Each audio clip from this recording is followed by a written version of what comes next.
Okay, now it's time to have some explanation. Much earlier in my years, I had dropped everything to join my sister in Belgium. At that time, I was living in an old attic that I had cleaned and furnished.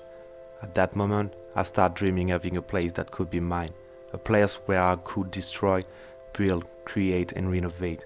In my bed, looking at the old wooden ceiling, made of old beams and planks of wood, I enjoyed dreaming. It was much later, after saving for decades, that the dreams finally began to take shape. Before, settling down somewhere was out of the question, but now the time had come. Old age, when accepted, is simply the path to the stillness and calm. The bubbling favor of youth gradually cools to find its balance and stability. So, now with my girlfriend we bought this old house in the south of France for a real cheap price.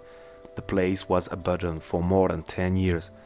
I will tell you more on the next episode if you are interested. Let us know in the comments. Our main goal is to be more self-sufficient, to get less impact on the environment.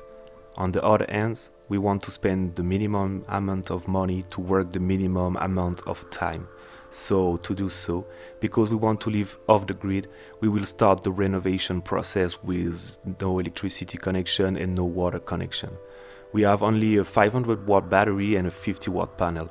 No skills and no use of oil and machines. Only using basic tools like a drill and so on, running on 12-volt batteries.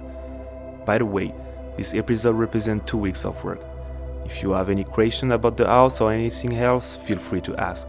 Anyway, on each episode we are going to do a small explanation of a question that you might ask.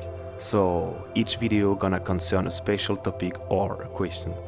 If you like what we do, you can like the video and subscribe to be sure that you will not miss any episode of this renovation.